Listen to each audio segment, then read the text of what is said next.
Tēnā koutou, and thank you for joining us on our second panel this morning. Ngahiwi, I'll begin with you and invite you to introduce yourself like we did with the first panel, again so that we can hear our beautiful Indigenous languages. Tēnā koutou katoa, ko Ngahiwi Tomoana tēnei, he uri o Ngāti Kahungunu. Hei tipu wai I roto I te hauku nui ararau o here tauna, kei roto I te matawa Māori, Te Economies a Māori, o Aotearoa whānui, tēnā koutou katoa. Tēnā koe Ngahiwi, Chris. OCO, Chris James, Da Wado. My name's Chris James. I'm from Cherokee, North Carolina, in the United States of America. My community is the Eastern Band of Cherokee Indians. Thank you. AlexAnna.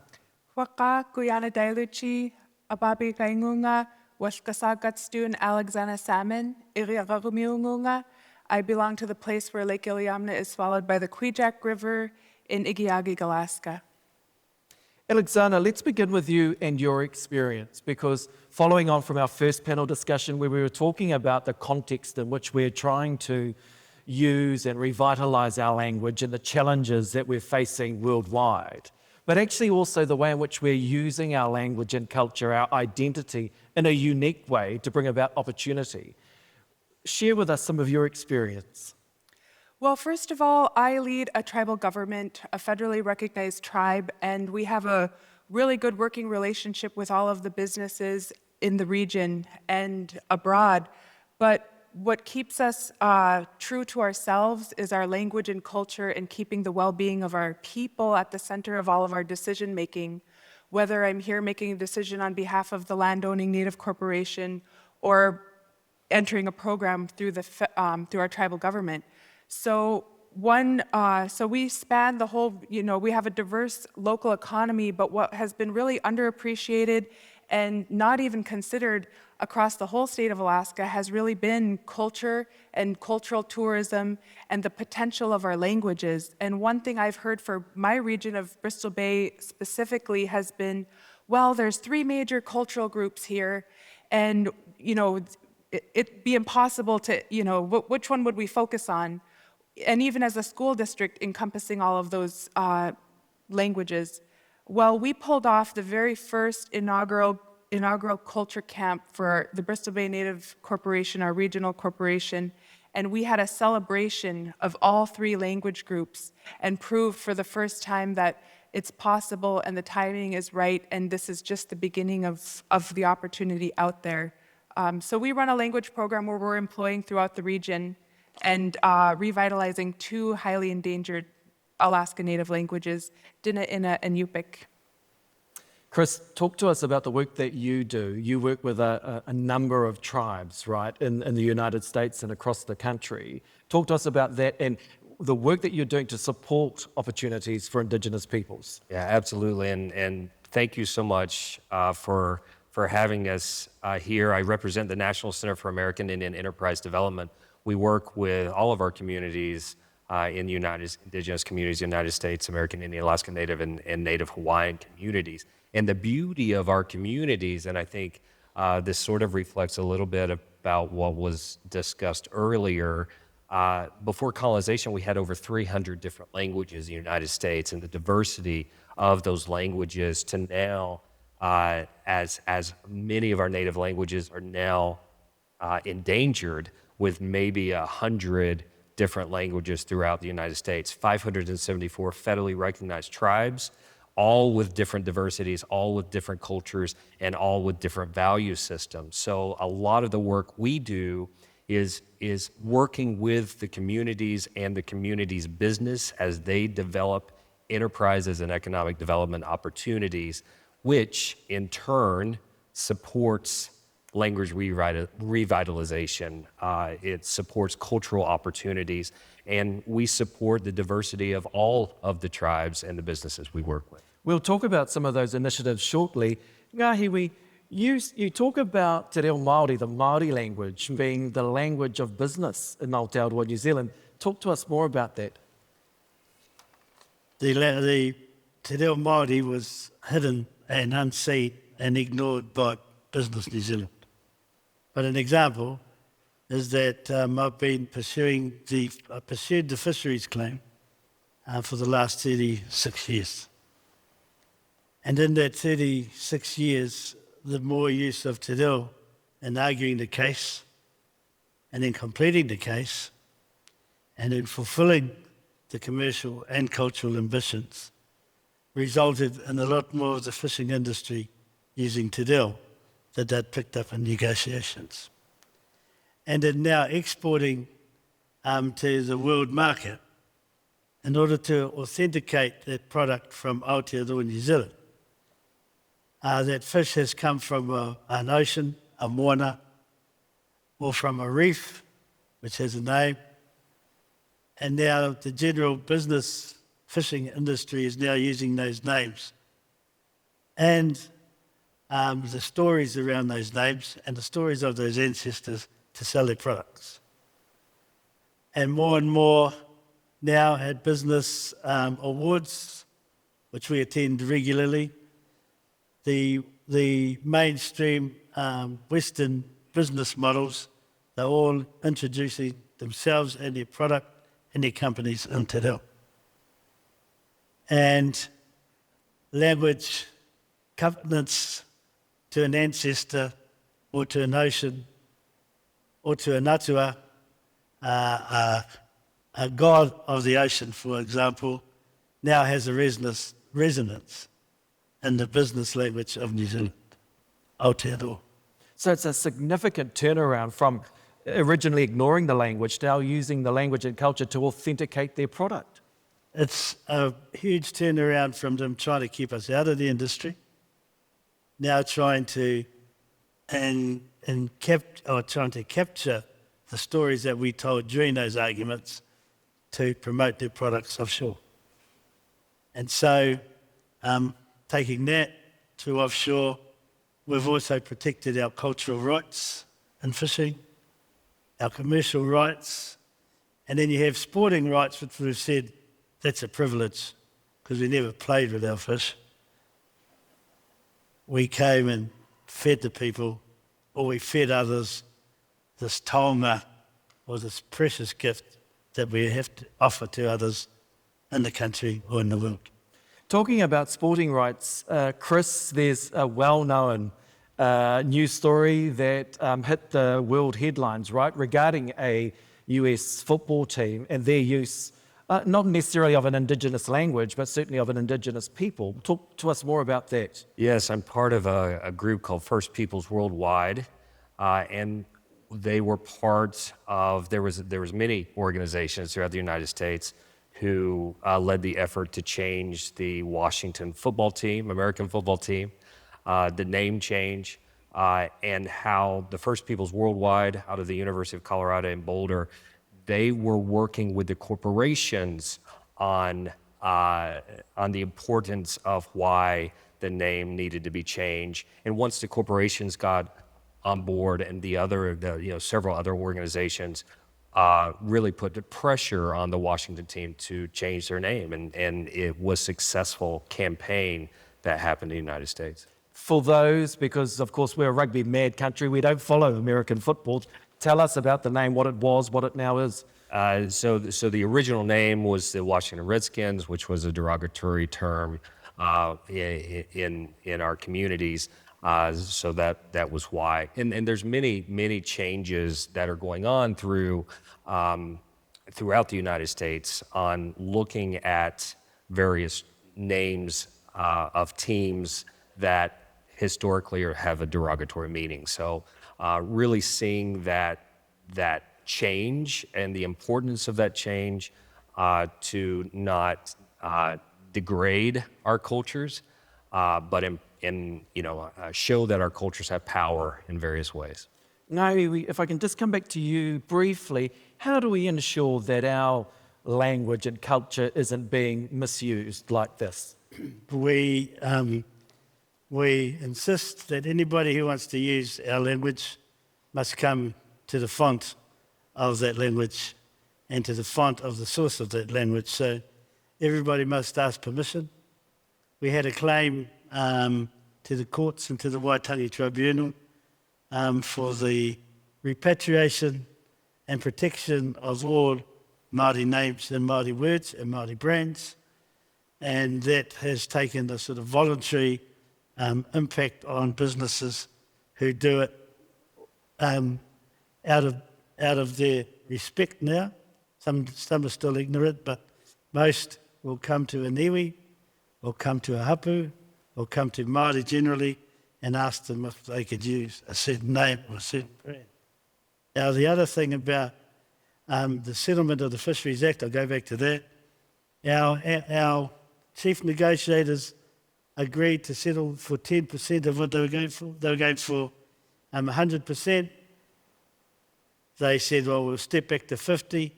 The Crown agreed that they have 10, and our negotiators said to each other, well, we've got 20 years to make that up to 50. Now, less than 20 years later, it's about 45%. So there's some wisdom in that ancient thinking too, that, okay, we mightn't get it today, but we'll get it tomorrow. So our reo mightn't be back today, but if we spread it across a whole range of actions, especially in the business sense in this case, then it will become part of the normal banter and patter and patois around our product. AlexAnna, talk to us more about the two languages that your people are trying to revitalise to try and ensure it survives. Talk to us more about that. So Lake Iliamna is on the periphery of Yupik, which is a fairly strong Alaska Native language with 10,000 speakers. But we live on the periphery, and we have a lot of Aleutic and other words more in common. So we have a highly endangered dialect, 22 living first language speakers all over the age of 67. When we began on our language journey, it was really Halle Turningheart, who you heard, who came to my village and said, this is a perfect setting for creating the habitat. You're so remote, air accessible only, a community of 70 people. You have 5 elders that speak the language. Let's make it a physical domain. So we put our traditional names over every building and every place you go in the village. And then we had maps made of all of our traditional places and what their real names were before new maps were generated. And that kind of knowledge has a lot of subsistence knowledge and our stories and our heritage. But what I didn't expect was it feeding into sovereignty. And our people grew stronger, and so you come to our village now and it says, welcome to the sovereign native village of Igiugig. You might have been a tourist 10 years ago and come in there and never hear the language being spoken. And when we started that language journey, we had a strong amount of speakers to do immersion, and I will tell you today we have 1 first language speaker left in our community of 70. So I watched that access fall away immediately. And when we talk about breath to breath, the reason why the critical moment is now and why I'm really excited about the the International Decade of Indigenous Languages is we have the last opportunity where I live to actually hear from not only a first language speaker in either Dinaina or Yupik that actually lived freely on the land in a time before Alaska became Alaska. It's really unique, it's highly endangered, and this is our last opportunity to capture them and archive them, and we can do whatever else we want after that work is done. Dinaina Athabaskan has about 6 language speakers on Lake Iliamna. We will have more trouble, but what I have seen and why I love being in these type of forums is I met Shushpa and Halle, and they came to Alaska and said, we have a chance here to do something. And once we started doing something as Igiugig, all the Lake Iliamna Yupik villages said, we want to do this too. And then our Dinaina friends needed help revitalizing. And so not only have we spread this effort, but it has provided opportunity, employment opportunity. And beyond that, it's a capacity building. When we talk about nationhood building, it begins by investing in our people and our youth. And everybody is good at publishing all these statistics about how our languages are dying or going extinct or whatever you have it, or the sad state they're in. But a lot of people don't talk about what well-rounded, grounded, intelligent, good-natured human beings are developed through language learning and intercultural transmission of knowledge and the deep knowledge and the tools to fight the climate change and all of that. And so much potential there. So for me, the language is the building block. And there's a reason, you know, in our country of United States that a lot of the language funding comes from health and human resources.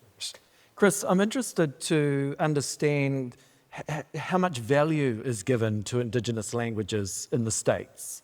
We heard Ngahiwi talk before about how much value our language has been given in our own country, with many well-known brands and companies now using it to authenticate their product.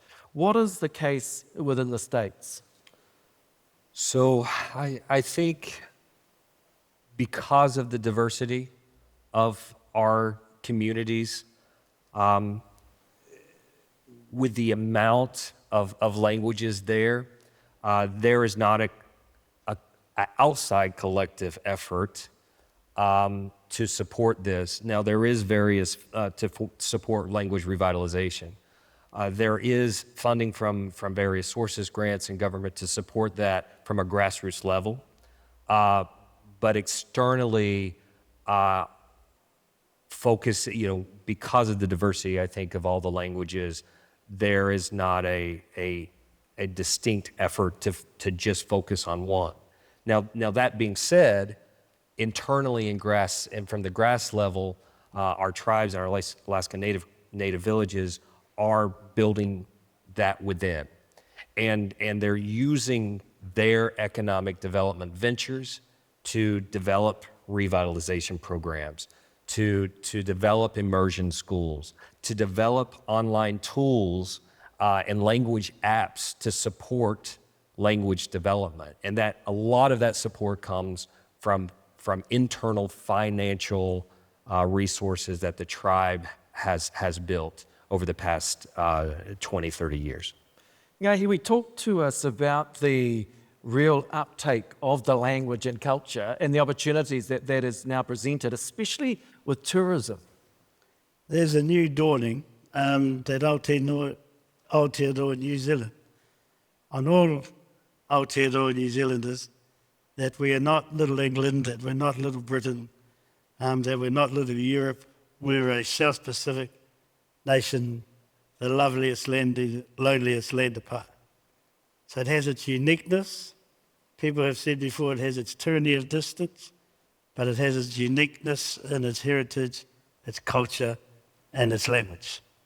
So more and more people are identifying with us as a South Pacific nation with its own unique DNA, and that Māori and Māori names and places give it that unique DNA. So the tourism is largely an extractive industry, where all the money is taken out of the planes, the hotels, buses. So by the time you get to the end point, you're totally extracting from that landscape. So we've had to turn that around and saying that every rock, every pathway, every river, every stream, every mountain has a tipuna, an ancestor, and this is a story with his ancestor. So if you big tourism operators want to bring people into our regions, then you must respect our values, our nuances, and our unique whakapawa. Therefore, we will tell you the stories, not the tourism operators on the bus, and it's about restorative. So if you're coming to kick stones around on our mountain, we want you to replace them. If you want to come and look at our native flora, then we want you to grow a plant as well. So that's how we've turned it around in this whole COVID setting. So that all the money isn't taken by the multinational corporates, but there's a residual acknowledgement of the regions where our language and our ancestors and our children still reside. And in the past, that's been ignored. AlexAnna, I want to pick up a comment you made earlier around the unintended consequence of translating signage in your community, in your village, and how that fed into your sovereignty. What do you mean by that? How did that happen? I would be so happy to share that. I went all my years through school at Igiugig, and I didn't know why we were where we were, what happened, and not, you were told what to do in your own homeland. You were told finally when you can fish and when you couldn't. Now we can't even hunt our own caribou. So that's how life was. And then when I went off and studied at an Ivy League and took Native American studies, it was like, why isn't this history being taught? And I came home with a fire, and I said, our young generations need to know that our people have lived here for time immemorial, but according to even Western science, archaeological record is showing 8,000 years of a continual existence in the same place. Why aren't we stewarding our lands and waters? Why aren't we making the fisheries management decisions?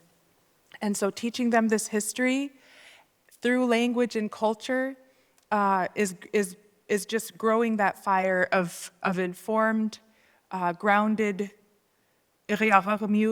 who are going to be taking over, leading our community, and asserting not only do we want to manage or steward the lands that the corporate systems divided up, we want all of our traditional territories. So we've mapped it. And if that means Katmai National Park laid itself over my Graham's entire homelands, then we need to be managing that for them, for the world. If we're stewarding the last greatest sockeye salmon run for the world, that needs to be an economic opportunity for us. And it's been this history and culture and language that authenticates even to ourselves, because we've been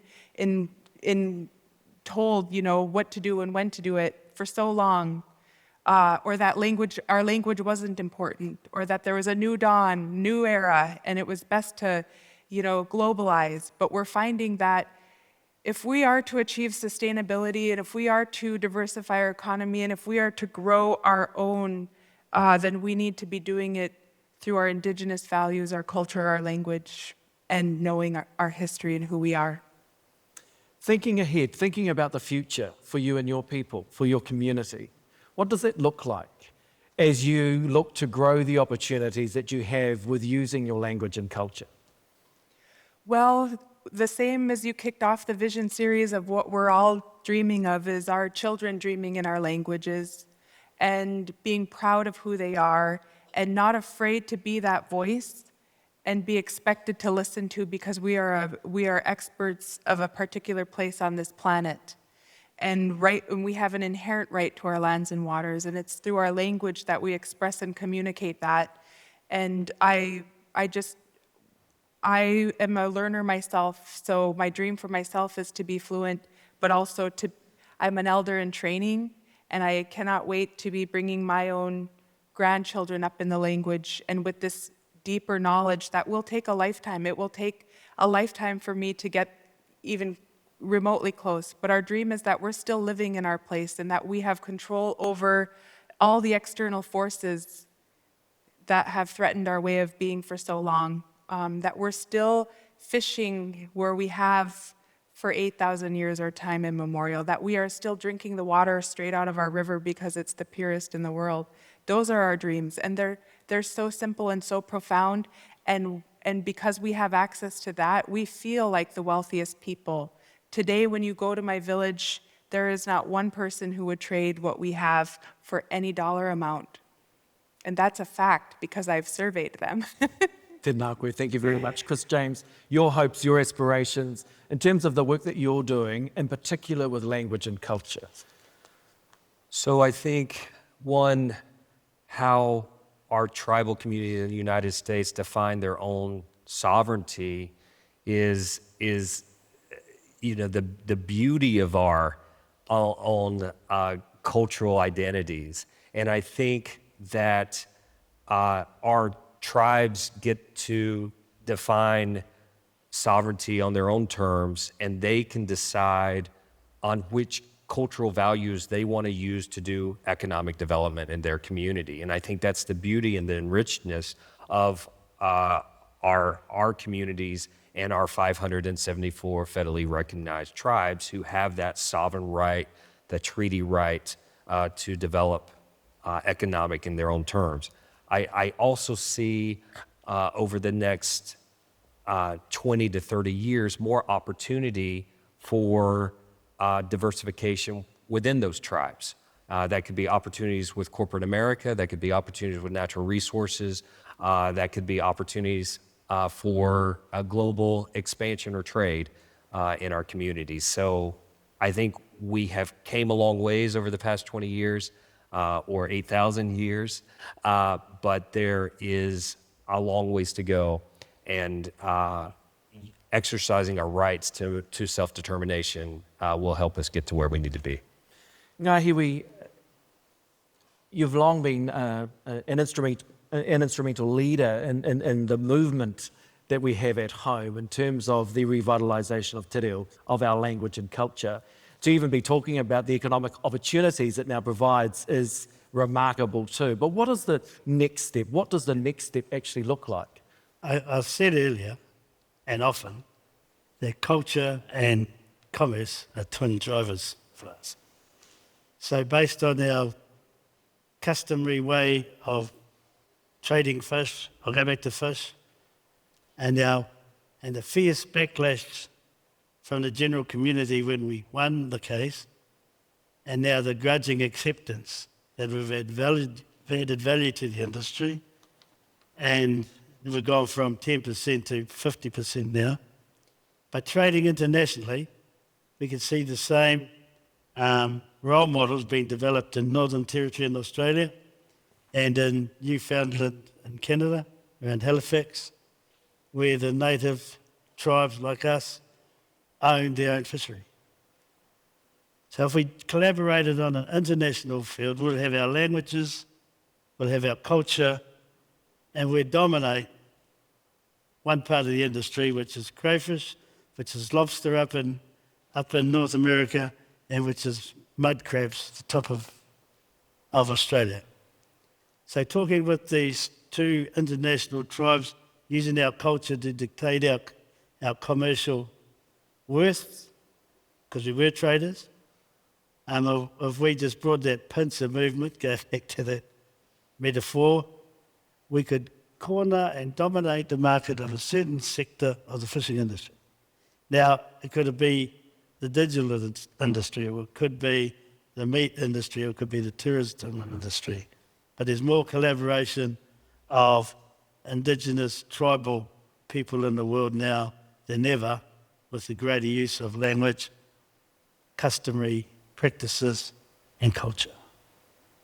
And it's going to roll on. We can dominate those markets, culturally and commercially.